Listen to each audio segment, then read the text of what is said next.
विंध्य कल्पना में आपका स्वागत है। मित्रों, श्लोक 22 में अर्जुन श्री कृष्ण को अपना रथ दोनों दलों के बीच ले जाने को कह रहे हैं।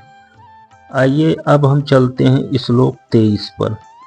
योत्स्यमाना नवेक्षेहम या एतेत्र समागताः धार्तराष्ट्रस्य दुर्बुद्धेर युद्धे प्रिय चिकीर्षवः। संस्कृत शब्दों के अर्थ। योत्स्यमानान युद्ध करने वालों के, अवेक्षे यानी देखूं, एते यानी वे, अत्र यानी यहाँ, समागता यानी एकत्र, धार्तराष्ट्रस्य यानी धृतराष्ट्र के पुत्र की, चिकीर्षवः यानी चाहने वाले।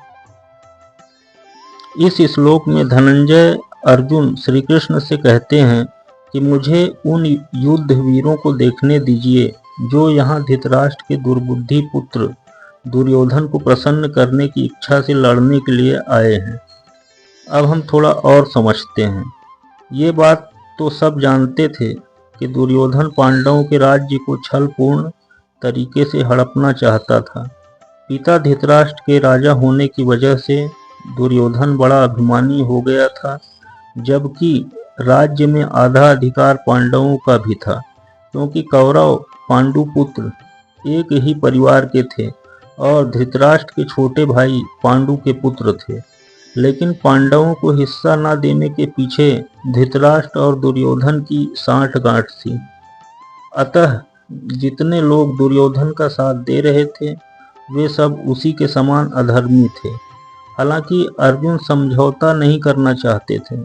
वे ये तो जरूर जानना चाहते थे कि कौन कौन दुर्बुद्धि दुर्योधन के साथ है, और यदि कहा जाए तो अर्जुन उन योद्धाओं को देखकर उनकी शक्ति का अनुमान लगा रहे थे। लेकिन अर्जुन को अपनी विजय पर विश्वास था, क्योंकि साक्षात भगवान उनके रथ में उनके साथ थे। अब हम चलते हैं श्लोक 24 पर। एवं मुक्तो ऋषिकेशो गुणाकेशेन भारत सेनयोरुभयोर्मध्ये स्थापयित्वा रथोत्तमम्। कुछ शब्दों के अर्थ। एवं यानी इस प्रकार, उभयो यानी दोनों, स्थापयित्वा यानी खड़ा करके, रथ उत्तमम यानी उस उत्तम रथ को। इस श्लोक में संजय धृतराष्ट्र से कहता है, हे राजन, अर्जुन के द्वारा इस प्रकार कहने पर श्री कृष्ण ने दोनों पक्षों के बीच उस उत्तम रथ को लाकर खड़ा कर दिया। और थोड़ा समझें तो श्लोक 24 में अर्जुन को गुणाकेश कहा गया है। अतः गुणाकेश का अर्थ है नींद को जीतने वाला। एक प्रकार से नींद का मतलब अज्ञान भी है। अतः अर्जुन ने श्री कृष्ण के संग के कारण नींद तथा अज्ञान दोनों को जीता था। अर्जुन परम कृष्ण भक्त थे। वे एक क्षण के लिए भी कृष्ण को भूलते नहीं थे।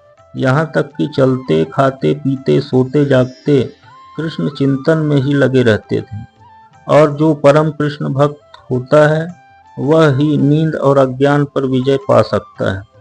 अतः प्रत्येक जीव की इंद्रियों को निर्देश करने वाले श्री कृष्ण अर्थात ऋषिकेश के रूप में श्री कृष्ण अर्जुन के भाव को समझ गए कि अर्जुन क्यों रथ को दोनों दलों के बीच खड़ा करना चाहते हैं।